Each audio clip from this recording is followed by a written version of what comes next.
Fala, conspiradores. Eu sou a Paty. Eu sou a Beta. E eu sou a Tassi. Uhul! E juntas nós somos o Pode Conspirar, o seu lugar na internet para falar sobre teorias da conspiração e outras coisas estranhas. Hoje em formato em vídeo. A gente tá inaugurando esse formato novo aí de soltar os vídeos no YouTube, o áudio nas plataformas de streaming. Aí digam se vocês gostaram. Bom, antes, de começar o nosso episódio, a gente vai para nossa participação especial e os conspiradores comentam.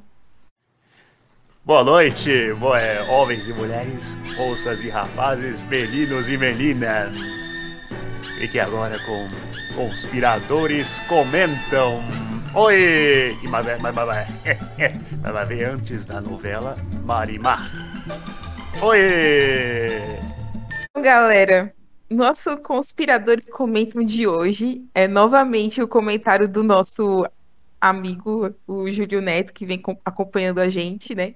Esse conspirador aqui. No episódio, o último episódio, inclusive, que ele fez o comentário, que é o episódio 029, entre Tesla e Einstein, as teorias sobre o projeto Filadélfia. Bem, o comentário dele é parabenizando o nosso trabalho, não foi nada assim sobre novidades, coisas, curiosidades, né? Mas parabenizando mesmo, falando que o nosso vídeo é bom, como sempre, sempre juntos. Nos chamou até de irmãos. Então é isso aí, irmão. E até mais. Beijo pra você, ó. Você acompanha a gente sempre, né? Espero que você esteja gostando do nosso podcast, assim como as outras pessoas que nos acompanham, tanto no YouTube quanto nas plataformas de streaming também. Tem mais algum conspiradores comentam, meninas? Vocês têm algum que apareceu? Eu não tenho conspiradores comentam, mas quero agradecer ao Júlio pelo comentário dele. Aí, se vocês também ouvem a gente nas plataformas, né, deixa o comentário, isso ajuda a gente a saber que tá no caminho certo, se tá fazendo algo que vocês gostam. Exato, gente. Pode mandar DM, né? Então lá vai aquele jabá. Já vou emendar o jabá. Então lá vamos nós. Se você gosta do nosso trabalho ou se você também odeia, tá tudo bem. Né? Você não é obrigado a gostar de nada. Mas se você gosta, você quer contribuir com alguma coisa, xingar a gente, falar que a gente falou alguma besteira. Não, se não gosta do nosso trabalho, ignora e vai ver outra coisa, velho. Questão também engaja. Tudo é engajamento. Questão também engaja, tudo é engajamento. Mas engaja pro lado do negativo. Não, mas engaja. Engaja. Bom, ok. Bom, mas a questão é, se você puder e quiser, vai lá no nosso Instagram, @podeconspirar, ou no nosso Facebook, conspirar.pod, ou até mesmo, se você estiver assistindo pelo YouTube, comenta aqui embaixo, nos comentários, que você está assistindo, que você gosta. Qual formato você prefere? Você prefere um assim que tenha o vídeo, que a gente consiga interagir melhor com vocês? Ou você prefere só o áudio, porque assim você consegue fazer outras coisas enquanto você nos ouve? Se vocês gostarem desse formato, né, não cansarem da nossa beleza, entendeu? Aí, então, beleza. Né? Mas é isso aí. Bora Gente, pro nosso episódio, né, de hoje. Bom, o episódio de hoje é praticamente uma continuação do episódio passado. A gente vai ver que tem um conspiraverso aí, que tudo se encaixa, tem uma série de projetos interligados e o de hoje é mais um deles. É outro com Seva Nazaré Tedesco de história extremamente maluca, mais maluca do que o episódio passado. Também fazer um alertazinho de gatilho aqui, porque no decorrer do episódio a gente vai falar sobre alguns experimentos e tem algumas alegações de tortura, de suicídio, enfim. Então, se é algo que você não gosta, que você não se sente bem ouvindo, melhor pular esse episódio. A gente tem outros episódios mais levinhos no podcast. Então, hoje a gente vai comentar sobre o projeto Montauk. Vamos usar o contexto histórico? Bora. O projeto Montauk, ele vai acontecer no mesmo período em que as grandes teorias da conspiração também acontecem. E é bem no período da Guerra Fria, onde ali a gente tem uma disputa entre a União Soviética e os Estados Unidos, tanto no quesito armamentista, no quesito de corrida espacial, no quesito de tecnologia, tá certo? E aí, começam a surgir algumas histórias muito estranhas que fomentam umas teorias que, como a Paty falou, umas ideias muito pesadas, certo? Então, assim, lá na União Soviética, na velha União Soviética, surgiram rumores durante esse período de que a própria Rússia ia fabricando super soldados.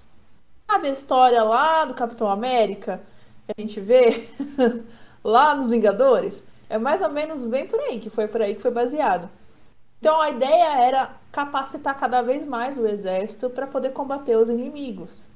Mas isso tudo na miudinha, tudo no quieto, tudo escondido, em bases secretas, certo? Aí continua a parte. Nesse contexto histórico que a Beta trouxe, a gente tem alguns projetos, algumas histórias, né, de projetos que se interligam aí nesse período de Guerra Fria, Segunda Guerra Mundial. Começa ali com Filadélfia e o MK Ultra, que mais ou menos foram paralelos, década de 40, década de 50. E aí, de acordo com as teorias da conspiração, o MK Ultra que surgiu com essas ideias de manipulação mental, de conseguir criar super soldados, de manipular ondas eletromagnéticas, e aí foi gerando vários outros projetos que se interligam. O projeto Filadélfia está diretamente ligado, então, ao MK Ultra. Depois do MK Ultra, a gente teria o Montauk. E aí, ao longo da história, a gente vai ver que Montauk e Filadélfia também tem uma ligação direta entre eles. Assim, as histórias se interligam. E ainda, nesse meio tempo, a gente tem o projeto Manhattan, que acontece ali mais ou menos também no finalzinho da década de 40 para os 50, que é para a criação das bombas atômicas. E o projeto Monarch, que também está ligado ao Montauk. Então a gente tem aí 4 ou 5 projetos interligados. E por isso que as histórias, elas são tão malucas e elas se complementam. Inclusive, hoje a gente vai falar de alguns personagens que também apareceram no episódio passado. Isso aí, Exatamente. com certeza. Os Estados Unidos, para competir com a União Soviética, né, ele engloba essa guerra biológica, focando principalmente no controle mental. E aí os Estados Unidos investiu com muito peso nesses projetos. Assim, muito mesmo. Tanto que na década de 50, quando surgiu o MK Ultra, um projeto que foi diretamente financiado pela CIA, que tem um documento de comprovação, mas isso a gente vai deixar para um outro podcast, para falar num outro podcast. Certo? Ele era o principal projeto para controle comportamental e mental. Tanto que nesse projeto, como um resumo assim, para dar uma introdução ao Montauk, esse projeto, eles utilizavam drogas para poder fazer estimular, né, as pessoas a terem um comportamento do jeito que eles quisessem. Então, eles acreditavam que utilizando uma determinada droga, que a gente não pode falar aqui no YouTube, que o YouTube vai derrubar, mas eles utilizavam uma determinada droga. Eles acreditavam que, dependendo da concentração, você conseguia induzir comportamentos. E nessa época foi responsável, né, a CIA foi responsável pela entrada dessa grande droga nos Estados Unidos. Vocês verem o impacto que causou. Não foi só armamentista, mas sim foi uma questão social, porque foi a entrada de uma droga no país. Agora pode ir. Terminei meu contexto histórico. Tá bom. Bem, gente. Agora falando mais especificamente do projeto Montauk, né? O projeto Montauk poderia ser não. Na verdade, aquela série que passa na Netflix chamada Stranger Things,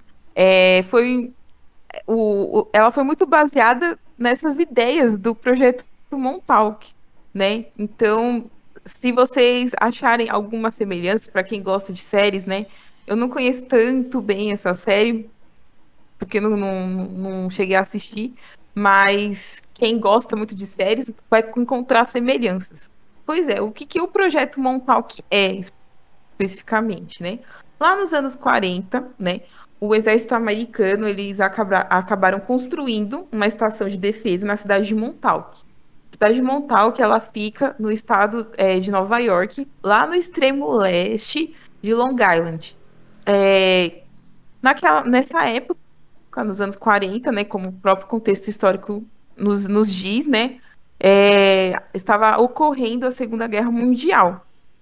E Montauk, por ser uma cidade costeira, então a localização dela era muito favorável para a construção de um forte que fosse capaz de proteger Nova York de possíveis ataques da guerra.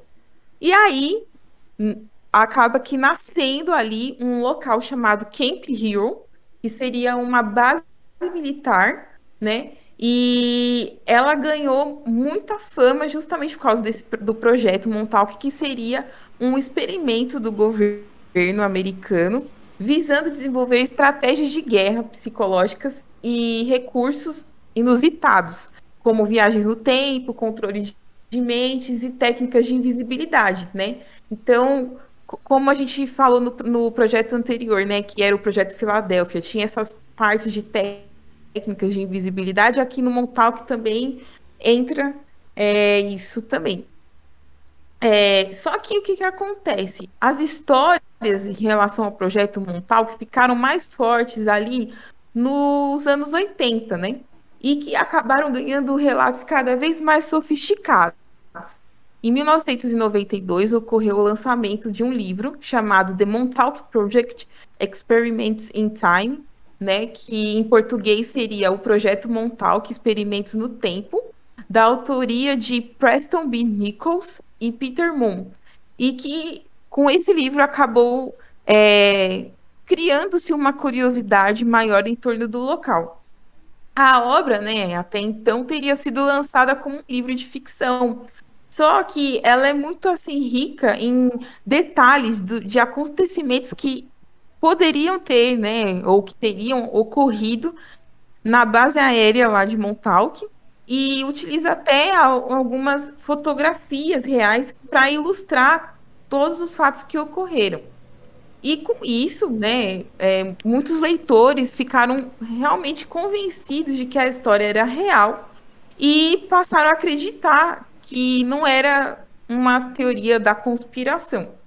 Esse livro, né, ele acabou ganhando diversas sequências ali nos anos 90, né, que detalha outros acontecimentos ligados ao Camp Hero, né, Projeto Montauk, e teve mais teorias da conspiração ligadas ao Projeto Montauk, como a chegada do homem à Lua seria uma farsa, onde que entra, e que também o vírus da AIDS teria sido criado em laboratório.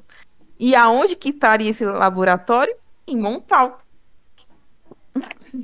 Mas, assim, não existe evidências, né, de que, de fato, isso teria acontecido, né, apesar de ter algumas pessoas aí que ainda estão vivas e que ficam falando coisas, dando entrevistas, até um deles a gente citou no episódio passado, mas, assim, a nível de curiosidade, né, hoje a área lá de Camp Hero, né, onde se passa toda a história do projeto Montauk, é um parque estadual que tem uma extensão de 415 acres, acho que é isso que acres, não sei.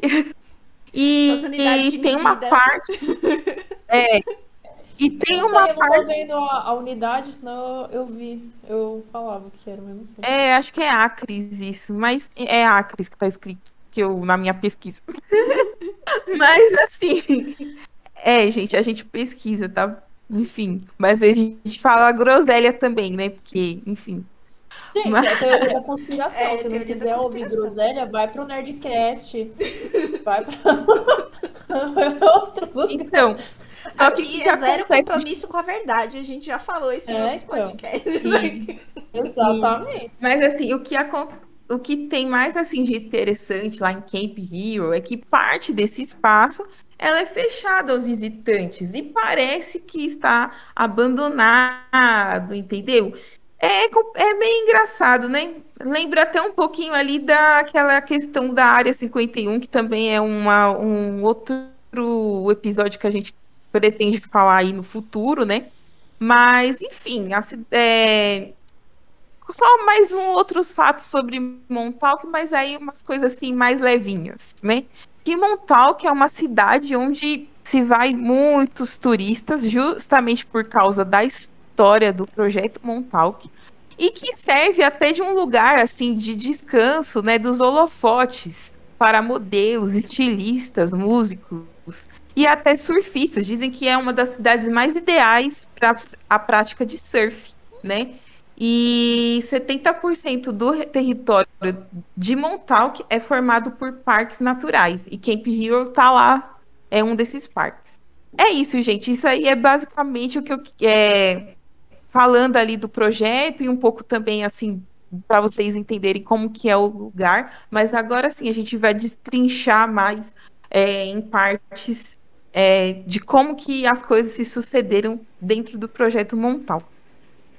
O que eu posso falar é que se você tiver mais curiosidade de saber sobre alguns assuntos específicos, eu sugiro que você pegue uma canetinha e um papel e anote. Você pode olhar o nosso episódio 29, que é sobre a teoria sobre o projeto Filadélfia. Você pode dar uma olhada no nosso projeto, no projeto HARP, certo? Que é um projeto de controle de mente por via rádio. Você pode olhar o 19, que é a Fofoca Nazi, que são os nazitas no espaço. Você pode olhar também... O que mais que vocês sugerem, meninas, de episódio para... o 11, que é de universos paralelos. Assim, tem o do Homem na Lua também, que é o episódio... Acho que é o 4. Primeiros, acho que é o 4? É o terceiro ou é o quarto episódio? Também, eu acho que é o terceiro, gente. É o 3, que é a Lua de Cristal? É o terceiro, porque o primeiro é o da Covid. Não, o primeiro não, o segundo é da Covid. É isso aí. Então, se vocês tiverem curiosidades, vão lá, dá uma olhadinha, que vai complementar bastante a ideia de vocês sobre o conteúdo do dia de hoje. Bom, gente, não dá pra falar de Projeto Montauk sem falar do Preston Nichols. Então eu ia escrever um livro que a Tassi comentou. Esse livro ele é tratado como ficção científica, mas pro Preston Nichols ele não é um livro de ficção científica. É uma experiência que ele relata que realmente aconteceu com ele. E ele ficou super famoso a partir da década de 90. Tem um vídeo até do Preston Nichols lá na base de Montauk, ele foi até lá e ele mostra a história, tudo mostrando as salas lá. É legal, principalmente vocês assistirem depois aqui do episódio, porque você consegue visualizar algumas coisas, né? O livro vale a pena, eu vi o livro, é uma loucura só, mas vale a pena. Assim, você tem que encarar como ficção científica, né? Mas o livro é interessante. E aí, só começando um pouquinho a falar quem é o Preston Nichols e como ele chegou no projeto Montauk. Bom, o Preston Nichols, ele é um engenheiro elétrico. Ele tem algumas outras formações também, mas ele faz alguns experimentos com elétrica. E lá na década de 70, comecinho da década de 80, aliás, ali bem no começo da década de 80 mesmo, ele estava fazendo um estudo com médiums. Então ele chamou algumas pessoas ali que ele via que tinha alguns poderes paranormais e ele começou a estudar o efeito das ondas eletromagnéticas sobre essas pessoas. Uma das pessoas que estavam participando desse experimento era o Duncan Cameron, que, se vocês lembrarem do episódio do Projeto Filadélfia, era o irmão do Al Bielek, que eles alegam que estavam lá no Projeto Filadélfia e foram transportados no tempo. Então o Duncan também estava fazendo parte desse estudo de paranormais. E aí o que o Preston Nichols percebeu é que em um determinado momento do dia, mais ou menos sempre na mesma hora, essas pessoas elas apresentavam meio que uma pane nas habilidades delas. E aí ele começou a fazer umas pesquisas de por que essas pessoas apresentavam esse comportamento, e aí ele descobriu que tinha algo emanando ondas eletromagnéticas muito fortes perto de onde ele estava. E aí o que ele fez? Ele colocou uma antena no carro dele e saiu atrás disso. Falou, vou descobrir de onde está vindo. E aí ele foi com o carro e chegou lá no projeto Montauk. E aí ele chegou lá no projeto, ele resolveu levar o Duncan com ele. E aí lá, conforme eles foram entrando, apesar de ter sido um lugar que supostamente eles nunca tinham estado na vida, eles começaram a lembrar de várias coisas que eles viveram ali, a partir desse momento que eles chegaram na base. E foi aí que ele teve toda essa... Não sei se dá pra chamar de revelação, mas que ele recuperou a memória dele e aí ele resolveu escrever o Projeto Montauk. Então é daí que o Preston Nichols surge na história e que começa toda essa maluquice que a gente vai falar aqui. Na verdade, o que eu vi é que antes do Preston Nichols, a gente tem que falar de uma mulher chamada Nina Kulagina. Não sei se vocês chegaram a pesquisar sobre ela. Mina o quê? Mina gelatina? Nina Kulagina. Ah, colágeno. Mais É complexo. de colágeno. Ela tem um Colagina. nome mais complexo porque ela é russa. Eu não sei pronunciar russo. Mas o apelido dela é Nina Kulagina. Deve ser Na colágeno. verdade,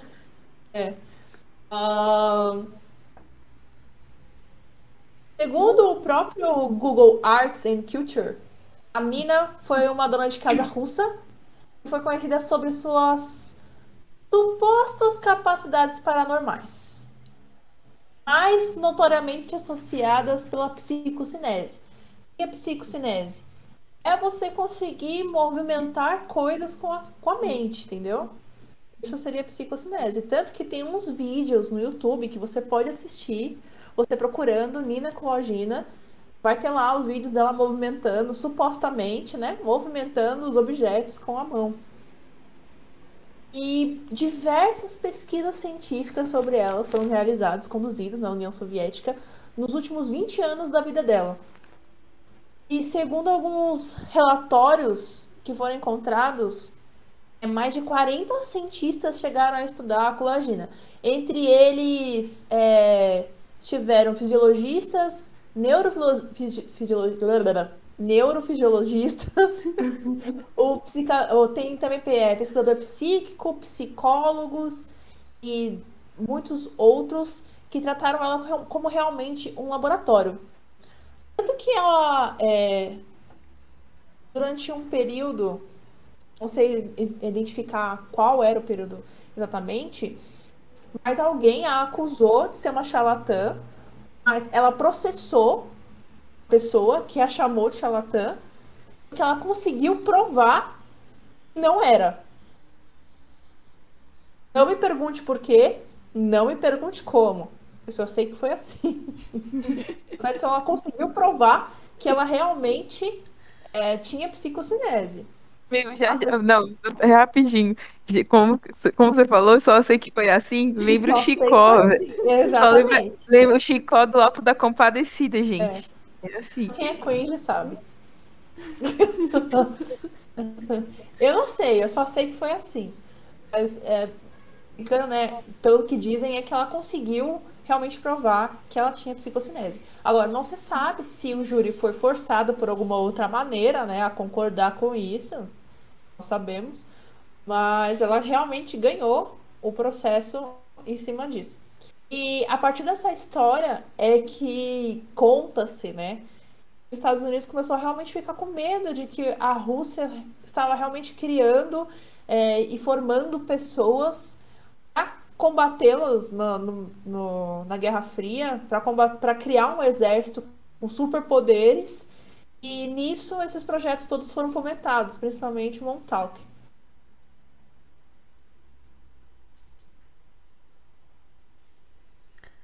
A história que o Preston Nichols conta vai bem, né, nessa linha que a Beta trouxe de experimento mental. Ele continua a história dele falando que a partir desse momento que ele começou a fazer a pesquisa e chegou lá no Montauk, enfim, foi mais ou menos na mesma época que ele estava trabalhando para uma empresa que ele chama no livro de BGM.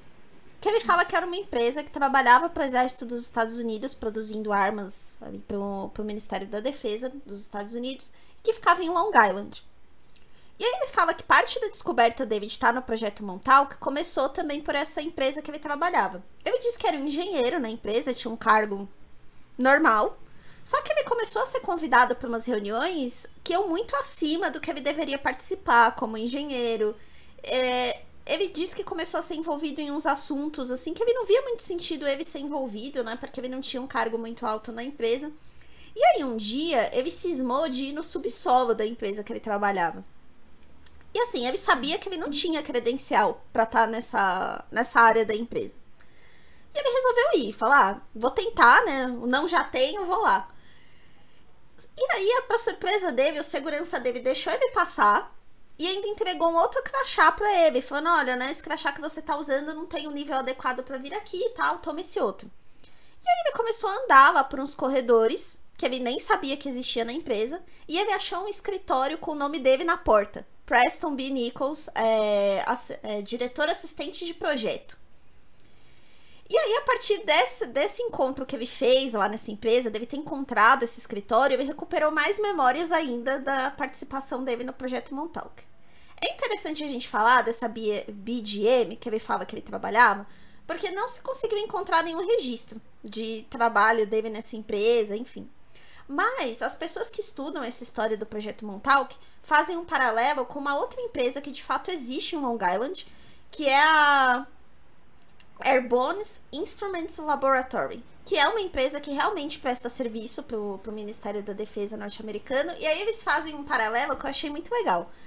Eles falam que o Preston fez foi, ele pulou uma letra. Então o Airborne ele transformou no B, né? A Instruments ele foi pro G. E o Laboratory ele foi pro M, né, de BGM. Então ficou BGM, que seria na realidade a AIL. Então ele fez um paralelo com uma empresa que existia realmente em Long Island, mas como ele tá usando meio que um pseudônimo pra empresa, ninguém nunca conseguiu verificar essa versão dele. E então toda a história do Preston é baseada nessas memórias aí que ele diz que recuperou, tanto indo lá na base do projeto Montauk, quanto nessa empresa que ele trabalhava. E aí ele conta, nas memórias dele, que o Duncan Cameron, ele era uma peça central desse projeto Montauk. E aí ele passa a descrever uma série de experimentos que aconteciam lá, né? De controle mental e tal. Mas é interessante saber como ele chegou, né, nessa história. Toda a história dele é baseada assim, em memórias que ele recuperou. Nossa, isso me deixa tão intrigada, porque eu fico pensando assim, imaginando assim, pessoa que, porque o que a gente vai relatar aqui, vocês vão ver, e realmente é como se fosse um trauma, né, que ele tenha sofrido, que de repente, não sei, o cérebro simplesmente desligou essa parte por meio de proteção, suponho eu que seja, poder bloquear isso para ele poder viver a vida dele normal. E só agora ressuscitar, sabe? Quando ele encontra, quando ele vai na empresa e acha esse escritório, e depois estando lá em Montauk. Nossa, é extremamente bizarro. Não, é bizarríssimo. E o que é mais bizarro ainda é a descrição dos experimentos, né? O primeiro que ele conta aqui, e aí, meninas, vocês fiquem à vontade aí pra complementar, é o da cadeira de Montauk. Não sei se vocês chegaram a encontrar alguma coisa sobre isso. Mas ele diz que o experimento era praticamente uma cadeira em que a pessoa, que aí ele diz que era o Duncan, que era a chave central desse projeto, era amarrado nessa cadeira. E aí eles usavam meio que os poderes dessa pessoa, paranormais, para conseguir canalizar objetos e encontrar pessoas. Essa pessoa, tinha alguns cabos ali que eram conectados a alguns computadores IBM. E aí, a partir da manipulação de ondas eletromagnéticas e da própria paranormalidade daquela pessoa que estava ali, ele conseguia materializar objetos. Então, ele pensava, o Duncan era induzido a pensar em determinados objetos, e esses objetos se materializavam ali na frente deles. Além dessa materialização de objetos, que é o que eles falam que era uma das coisas assim mais fantásticas desse projeto, porque ele conseguia realmente induzir nessas imagens, a partir da manipulação dessas ondas que o Duncan produzia, era possível induzir comportamentos nas pessoas. Então, eles conseguiam fazer com que as pessoas ficassem tristes, alegres, que elas ficassem com raiva. Eles conseguiam hipnotizar pessoas para fazer com que elas crescem que elas tinham habilidades sobre-humanas.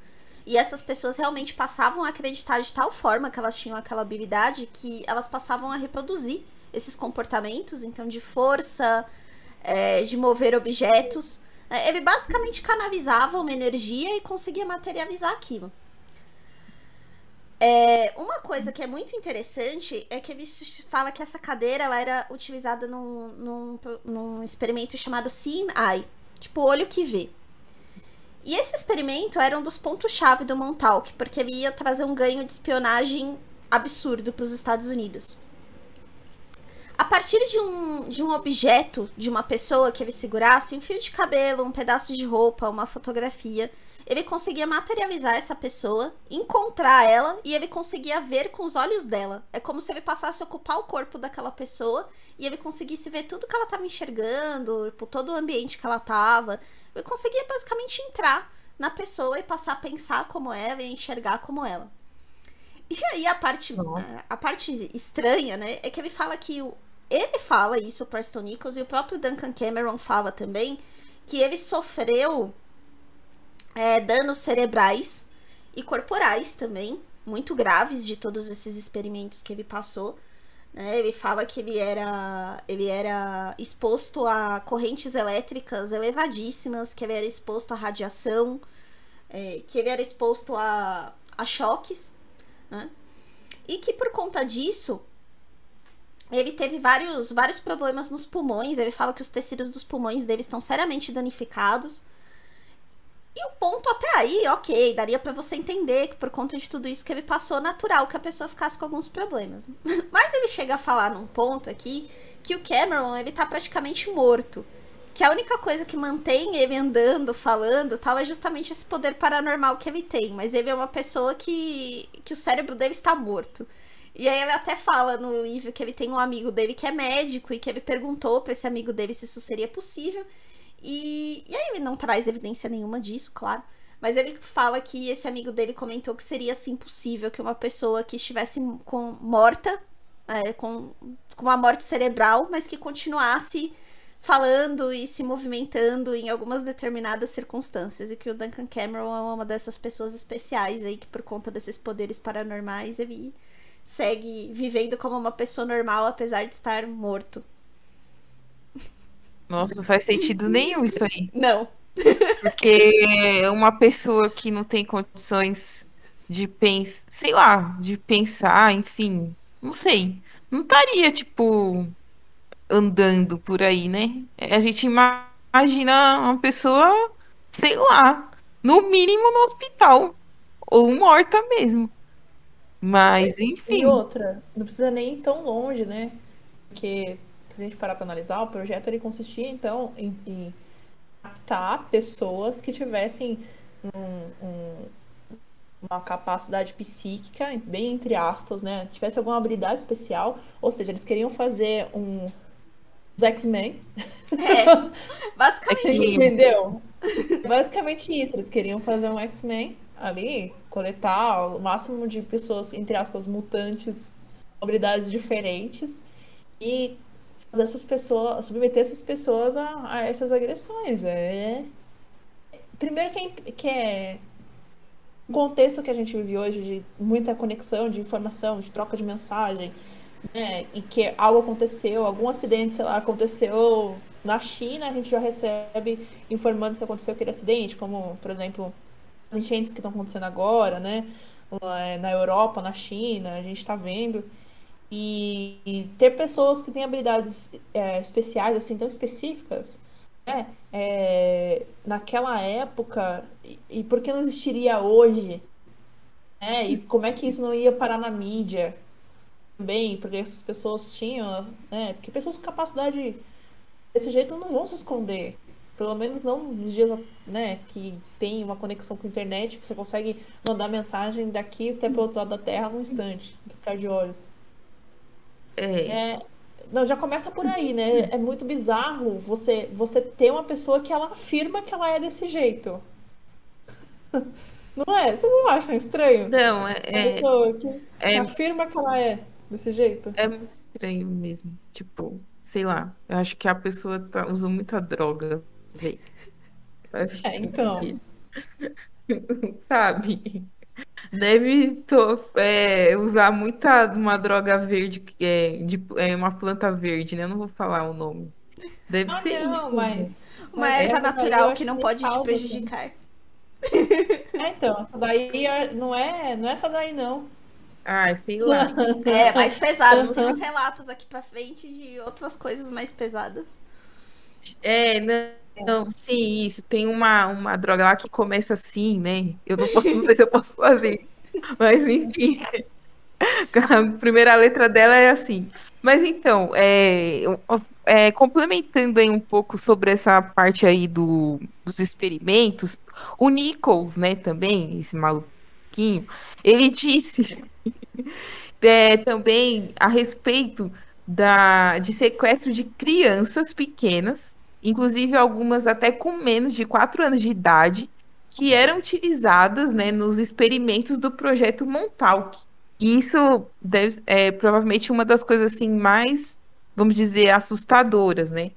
Ele se refere, né, o Nichols, a essas crianças como os Montauk Boys, né, que foram arrebatados, né, da rua ou até mesmo das casas em que moravam. E como ele mesmo diz, elas foram psicologicamente abaladas pelo projeto, no qual a maioria esqueceria todo o seu tempo no Camp Hero, pelo resto das suas vidas. Ou seja, eles faziam, tipo, sei lá, apagava a memória dessas crianças, né? Só que o que acontece aí no meio dessa historinha? Tem um homem que ele afirmou que ele recuperou todas essas memórias traumáticas, né? Inclusive, esse homem, ele se chama Stuart Swerdlow, né? E ele, na época, ele teria 52 anos quando ele deu uma entrevista para o The Sun, em 2017.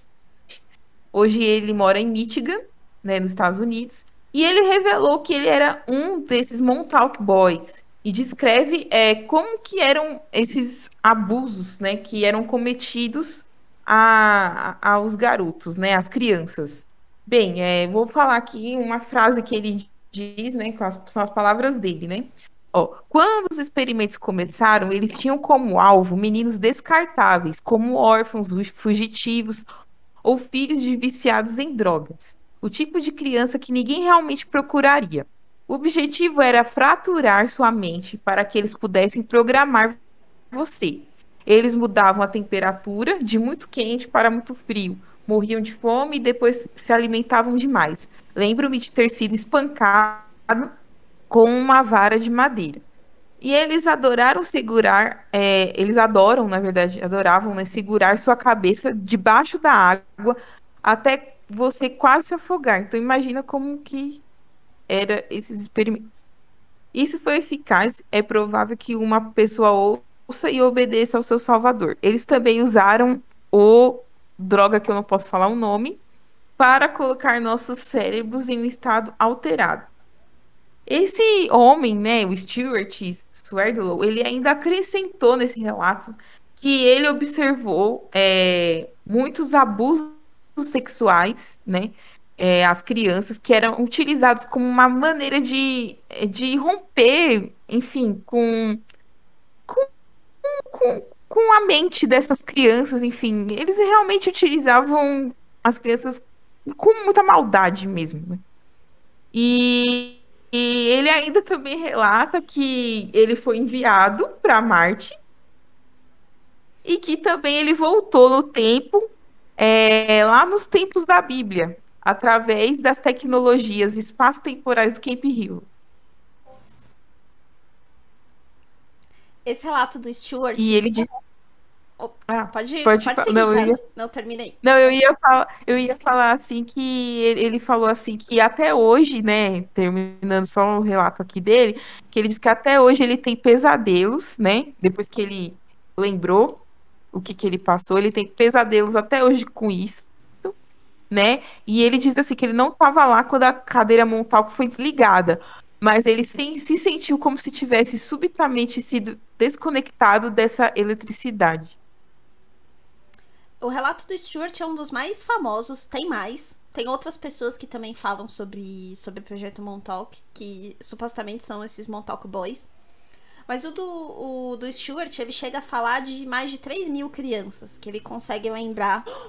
Assim, ele chega a falar de mais de 3.000 crianças. Ele fala no relato dele que a maioria delas morreu, né? Algumas pelos maus tratos que sofreram, outras enlouqueceram, outras desapareceram. Ele diz que não sabe o que foi feito delas.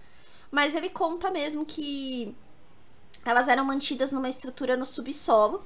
Então tinha a base, né, acima, e todos esses experimentos eram conduzidos praticamente em masmorras do subsolo, locais escuros, como se fosse um bunker. Ele fala que eram locais, às vezes, até meio inundados, assim. E ele descreve até alguns experimentos que seriam supostamente de natureza sexual mesmo. Por exemplo, colher sêmen das crianças. E aí ele fala que as crianças, elas eram utilizadas meio que como como um combustível para a cadeira Montauk. Ele fala que as crianças, muitas vezes, elas eram ligadas a essa cadeira para dar força pro Duncan, né, que seria meio que um fio condutor pro Duncan para ele conseguir potencializar as habilidades psíquicas dele. Ele fala que as crianças eram descartáveis, né? Além desse relato do Stuart, a gente tem outras pessoas que também contam, né, que supostamente foram Montauk Boys. Tem outros relatos aqui que são bem, bem conhecidos, que é o do James Bruce, que não é o nome dele, ele usa um pseudônimo, né? Mas ele fala que ele passou por esse experimento com drogas e que aí tinha um lugar na estrutura da base Montauk que era chamada de Casa do Ácido, né? Que lá é que eles tomavam essa substância e que as paredes tinham alguns desenhos assim coloridos para potencializar os efeitos, né? E aí eles faziam os experimentos. O que é interessante é que se vocês assistirem o vídeo do Preston Nichols, que ele entra na base, ele tem uma sala mesmo com as paredes todas coloridas. Tem uns desenhos assim meio estranhos e não é pichação, sabe? É um outro tipo de desenho assim na parede. Então aparece isso mesmo na base, ele consegue encontrar. Tem um outro depoimento que é do Christopher Garitono, que ele chegou quando criança, ele relata que ele fez alguns passeios lá na praia, lá perto, e que ele achou alguns objetos. E que ele chegou a perguntar pro pai dele na época o que era aquilo, mas eles foram interceptados por uma pessoa que ele não sabe se era do exército, do governo, quem era, mas mandou eles embora dali. E ele cresceu fascinado com essa história. E aí depois ele voltou lá com geólogos, eles chegaram a fazer um mapeamento do solo. E aí esses geólogos conseguiram chegar à conclusão de que realmente tem uma estrutura de concreto embaixo da base, que é uma estrutura grande de concreto lá embaixo. Então, supostamente existe mesmo uma parte subterrânea da base. E tem um outro relato também, que esse também é muito legal, que é do Brian Minnick.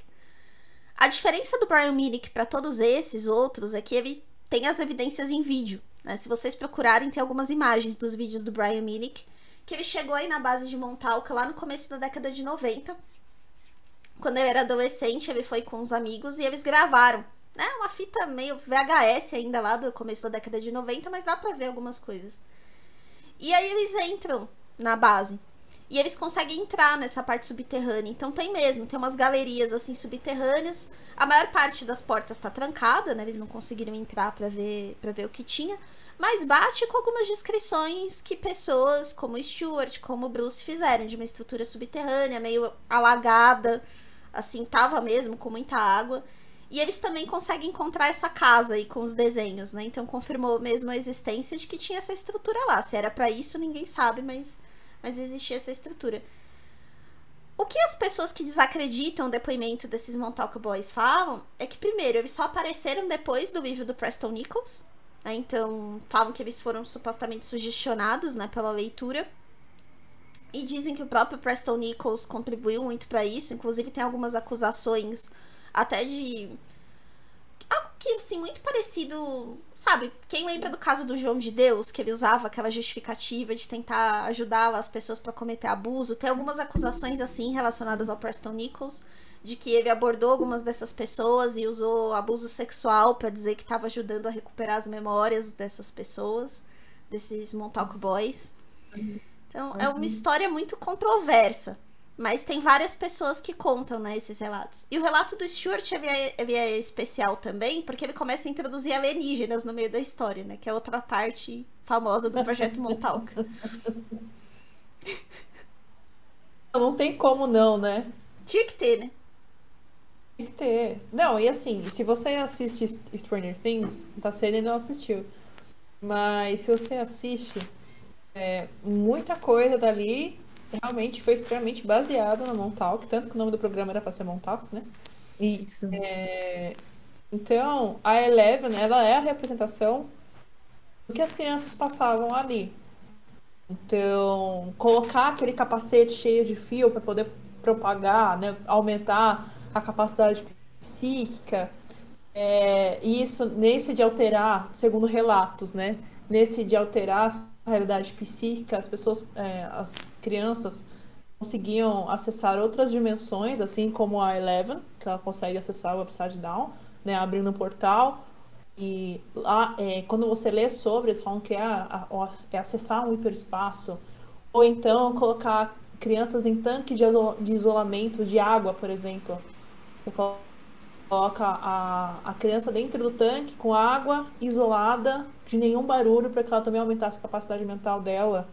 É assustador pensar que crianças passaram por isso, né? E é assustador pensar que os experimentos têm uma semelhança muito grande com o que os nazistas faziam antes. Porque os nazistas, como a gente já falou um milhão de vezes também, faziam muitas experiências com crianças desse nível para pior, e ter essa reprodução nos Estados Unidos meio que assusta. Ah, e você tocou num ponto importante, né, Beta? Você falou dos nazistas. Uma das alegações do Preston também é de que o projeto Montauk ele foi pago com ouro nazista. Porque o MK-Ultra já tinha sido descoberto, né? Já estava com as investigações lá do Senado americano, então ninguém queria ter mais nada a ver com isso oficialmente, não queriam colocar mais nenhum dinheiro do governo nesse projeto. E aí a saída que se encontrou foi usar ouro nazista que tinha sido confiscado lá da Segunda Guerra para pagar esse projeto. Tá vendo? Sempre tem.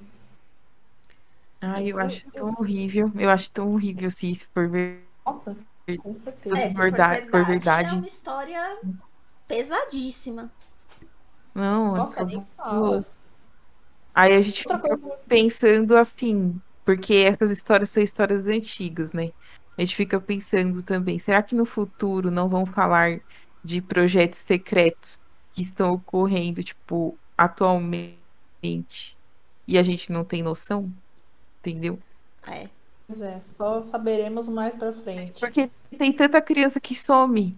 Se ele tá falando no projeto Montauk de sequestro de crianças para utilizar para uma coisa tão horrível, e hoje a gente sabe que, meu, o número de crianças desaparecidas, pessoas desaparecidas, que não se sabe o paradeiro, é tão grande, entendeu? Sei lá, ai, é até horrível pensar numa coisa assim. Tem um relato também do Preston, não sei se vocês chegaram a ver, que fala sobre um determinado monstro liberado. Ah, que é o fim do projeto. Né? O projeto acaba com esse monstro. Então vamos deixar pro final. Querem falar dos aliens? Pode falar.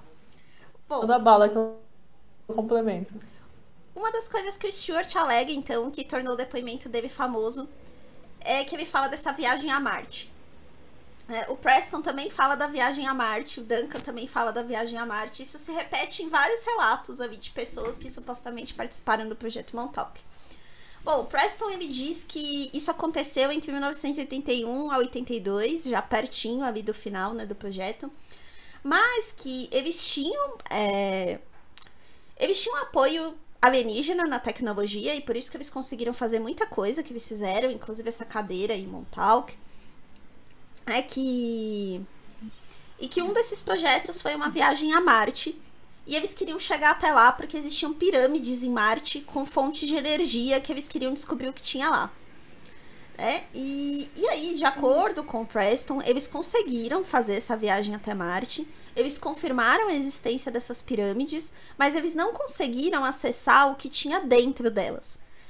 Então, eles sabem que existe, mas eles não conseguiram acessar exatamente o que tinha. O Duncan diz que chegou sim a entrar na pirâmide, nos relatos dele ele fala que ele chegou a entrar e que lá dentro tinha uma espécie de arma, como se fosse um escudo, que nas lembranças dele tinha um nome, algo como defesa do sistema solar, que era como se fosse um escudo para proteção ali do planeta.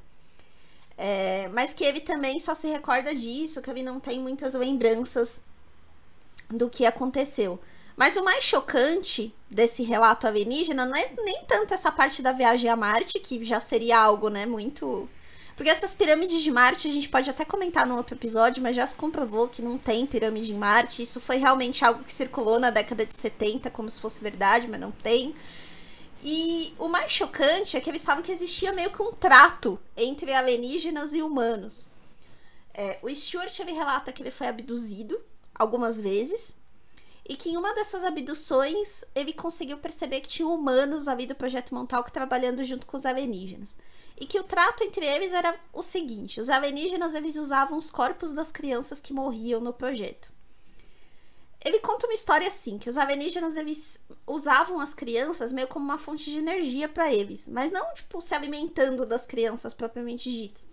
Mas eles usavam sêmen das crianças, e por isso tinham alguns dos experimentos eram coletar sêmen das crianças. E quando elas morriam, eles colocavam espécies de tanques com fluidos corporais e partes dos corpos das crianças, e eles se banhavam ali para recuperar a energia deles. É uma parte da história. Que nojo. Além de ser nojento, uma coisa pra mim que não faz sentido. Gente, eles são alienígenas. Pra que eles precisam do apoio dos humanos pra fazer isso? Se eles conseguem abduzir qualquer pessoa, eles podiam sair abduzindo em geral e não precisava da permissão de ninguém. Exato. Eu não entendi porque eles seriam tão legais a ponto de fazer um trato, assim, de... Sabe? É de precisar mesmo. Mas um ser superior que consegue viajar no hiperespaço, acho que ele vai precisar de ajuda pra poder capturar humanos aqui na Terra. Capturar criança. Ele não precisa de ajuda pra fazer isso. Ele poderia fazer quantas vezes ele quisesse. Não faz muito sentido essa alegação deles. É como se alguma coisa fizesse sentido nessa história, mas tá bom. Nossa, gente. Realmente horrível. Ai. Que Mas teoria é muito louca. pesado. E eles contam com muito detalhe, assim. Isso que é meio estranho, sabe? Gore demais. É muito detalhe. Sabe o que eu fico pensando? Eu fico pensando que assim... até que ponto eu acredito? Eu acredito que eles tenham sido capturados, enfim. Porque não é possível que todos eles tenham a mesma lembrança. Mas será que não é outra coisa? Será que por terem usado ácido, né, por terem consumido ácido, eles não fizeram uma viagem muito louca e estão escondendo uma outra coisa, sabe? Será que não foram capturados por sei lá...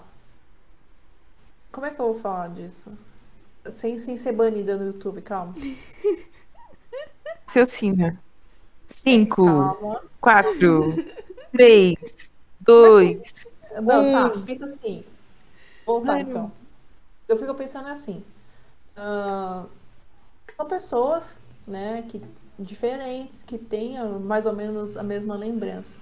E que são pessoas que foram forçadas a passar por tortura e passar por consumo de ácido, consumo de drogas, bem elevado, um nível bem elevado. Então, será que essas memórias de viajar no espaço, de encontrar alienígena, de levantar coisas com a mente, não foi só o efeito desse ácido, não foi só o efeito de drogas, né? Efeito de psicotrópico, para poder esconder outro malefício que foi feito a essas crianças? Entendi. Um rapto de rapto sexual, rapto de uma outra coisa, e que esses elementos não serviram de camuflagem para poder esconder essas lembranças também. Eu acho bem mais provável ser nesse terreno do que eles tiverem, né, do que eles terem ido para Marte e terem conseguido abrir portais com a mente, com o poder da mente. Porque realmente são relatos muito pesados e muito precisos. Você tocou num ponto que um dos... tava vendo alguns relatos de psicólogos que estudaram esse caso, né?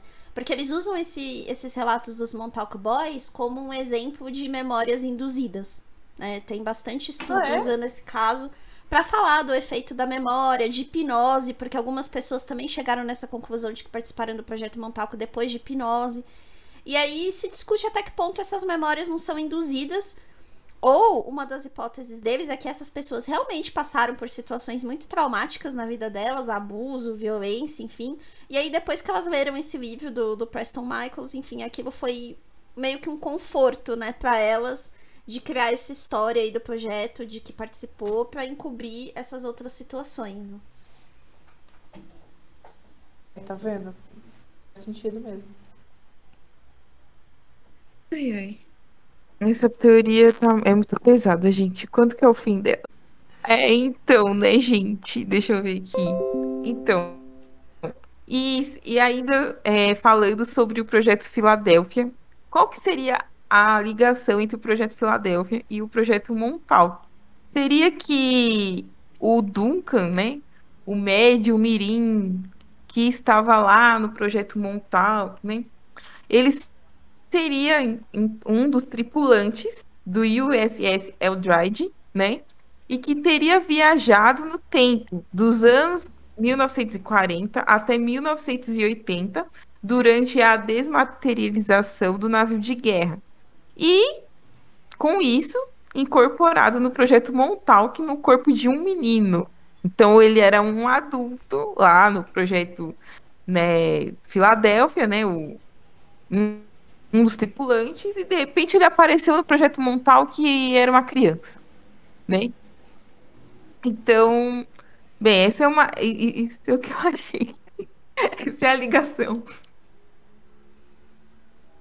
Tem mais alguma coisa? Alguém quer complementar? Eu achei isso. Não, porque assim, eu acho, mais uma vez, né? Tem mais um episódio aí pra colocar no meio, que é o episódio de Viajantes no Tempo. Se você também quiser já. Só pra vocês verem, né? Que esse episódio de hoje, essa teoria realmente ela ganha o bingo das teorias de longe. Porque a gente já falou de quase tudo. Faltou só falar de que morreu e foi substituído. É verdade. Eu acho que foi a única que ficou sem falar. Certo? De resto, Eu acho acho que foi tudo. De resto, eu acho que foi tudo. Então, ó, Bem, já indo de acordo com o que a Tassiana tá falando, né? Ela falou que aconteceu, né? Esse transporte do Eldridge até a Montauk, né? Como questão dos anos 40 até os anos 80. Então, né, dentro disso ainda, de acordo com os relatos do Nicholas Preston, a gente tem ainda que diversas crianças teriam participado dos experimentos. Como a gente já citou milhões de vezes aqui, porque, como a Paty falou, são 3.000 crianças, né? Chegam a ter relatos de 3.000 crianças sendo parte do experimento. E que várias delas chegaram a ser enviadas para pontos conhecidos do espaço-tempo através de um portal. Desconhecido. Você joga uma criança no lugar desconhecido. Realmente as crianças eram tratadas como algo descartável. Que é muito triste, gente. Muito triste. Bom, e o então. projeto... Opa! Opa, você vai falar o quê? Porque eu ia falar assim. Deixa eu ver. Já vai pro final? Tá chegando no final. Ah, então tá. Não, é porque eu já tô assim. Bom, já vai falar o final. Não, mas tudo bem. Pode complementar, Paty, que você ia falar. E outra ligação do projeto Filadélfia com o projeto Montauk, que além desse transporte aí no tempo, é que a ligação entre os dois está diretamente relacionada ao fim do projeto Montauk. Isso por quê? Porque o começo do fim foi meio que um erro ali nessas viagens espaço-tempo que o projeto Montauk conduzia. O Preston, ele relata que no final ali do projeto, né, o projeto supostamente acabou em 83, no finalzinho, eles estavam investindo muito nessa questão de viagem no tempo. E aí a ordem que veio para eles era manter funcionando 24 horas ali a cadeira Montauk, usar o Duncan ali 24 horas para eles tentarem fazer vários experimentos de viagem no tempo, igual esse que a Beta falou, de mandar as crianças para outros pontos do tempo e do espaço, enfim. E tava indo tudo bem, eles estavam conseguindo conduzir os projetos, até que um dia, do nada, eles abriram um portal pro Eldridge, lá em 1943. E aí, isso ia criar um daqueles paradoxos que a gente vê em filme, sabe? De viagem no tempo, o Duncan do futuro ia encontrar o Duncan do passado, e isso não podia acontecer. E quem tava lá no Eldred, além do Duncan, era o Alfred Bielek, né? Lembra que a gente comentou sobre ele no episódio passado, né? Ele é o irmão do Duncan. E aí eles iam se encontrar, né? Então falou, nossa, a gente precisa acabar, né, com esse projeto. Foi aí que eles chegaram à conclusão de que não dava mais, que eles estavam ultrapassando todas as barreiras daquilo que era aceitável, né? E aí eles descobriram que o Eldred, ele tinha um papel extremamente relevante no Montauk, porque grande parte da energia que eles estavam usando no projeto vinha daquelas bobinas que estavam amarradas no barco. Que era algo que eles não sabiam até então. Mas aí, com esse erro, eles descobriram. Sim, nossa, que coisa. Ai, mas é complexo demais. Mas aqui, gente, para finalizar um pouco já agora o projeto Montauk, né? Uma das últimas informações, né? Como a gente disse, os cientistas que estavam trabalhando ali no projeto Montauk, eles teriam construído, né, essa máquina, uma espécie de máquina do tempo, né? Por isso que também existe essa ligação entre o projeto Filadélfia e o projeto Montauk. Só que nessa máquina, nessas viagens do tempo, o Duncan, né, sendo utilizado ali, acabou liberando, né, materializando um monstro, né? Se eu não me estou enganada, acho que esse monstro aparecia era na mente dele ali, no inconsciente dele, em sonhos, enfim. O Preston Liberou esse fala monstro. no livro que esse monstro foi gerado nesse momento. Quando eles perceberam que o projeto estava saindo fora de controle, eles induziram o Duncan a pensar no monstro. Ah, então, e aí, com a liberação desse monstro, eles viram que estava dando com algo extremamente complexo e perigoso, e com isso acabou-se os experimentos do projeto Montauk. Fim. Fim. Assim como Fim, ainda Stranger bem. Things também acontece. Nossa, gente, que doideira. Ó, falando do Stranger Things, que vocês estão falando, né? Que tipo, eu falei também, né? Apesar de eu não conhecer essa série, assim, conheço de nome essas coisas, mas nunca cheguei a assistir. Mas também tem uma série que eu também nunca cheguei a assistir, que também conecta Montauk, né? O nome dessa série se chama The Affair, que pode ser visto na Globoplay ou também na Netflix. E na Netflix, pelo menos até onde aqui se relata na pesquisa, né, que eu fiz, só as primeiras 4 temporadas que estão lá, né? E ela também acontece ali na cidade de Montauk. Agora eu não posso dizer para vocês se tem relação exatamente com o projeto Montauk, né? Mas, enfim, quer dizer que, pelo que a gente vê, o projeto Montauk é um projeto muito complexo, que mistura várias teorias, que tem uma história absurdamente maluca, mas ao mesmo tempo pesada, né? E que ele acabou também influenciando séries e também, enfim, atrai muitas pessoas para aquela região, para turismo, como a gente já viu em outros episódios, né, de teorias da conspiração, que se passam em determinados lugares, igual, por exemplo, a do ET Bilu, que o pessoal vai lá para aquele lugar chamado Corguinho, né? Então, parece que... E a gente falou também daquela outra teoria que é na Escócia, eu esqueci o nome. Do Lago Ness. Lago Ness. Isso, a monstra do Lago Ness. Nessinha. Então, para vocês verem, né, lugares onde tem teorias da conspiração ali, fazem parte do contexto da teoria das teorias da conspiração, sempre tem pessoas ali que estão querendo, que vão lá, que vão, sei lá, acho que desperta a curiosidade, né, das pessoas de conhecer, de viajar, de, sei lá, de encontrar, de repente, o monstro aí do projeto Montauk no meio do caminho. E tem, viu? Essa história do monstro do projeto Montauk, então no final eles induziram o Duncan a pensar no monstro, e aí eles só conseguiram parar o monstro, que saiu completamente fora de controle, quando eles voltaram lá pro Eldred e desconectaram todas as bobinas, né? Os cientistas do Projeto Montauk orientaram o Bielek e o Duncan do passado a desmontar as bobinas do Eldridge, e aí eles conseguiram, teoricamente, né, matar esse monstro, e aí eles decidiram acabar com o projeto. Mas existem alguns vídeos na internet, se vocês procurarem, de gente indo lá pra Montauk pra tentar achar o monstro da base. Ah, claro, né? Só faltou um Claro, evento na no Facebook, floresta. né? Só faltou um Claro. evento no Facebook. Vamos caçar o monstro de Montauk. Tava demorando pra surgir alguma coisa do gênero.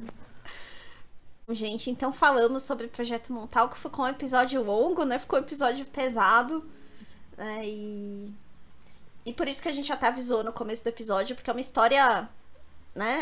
A gente não sabe até que ponto é verdade ou não, mas de qualquer maneira é uma história pesada, né?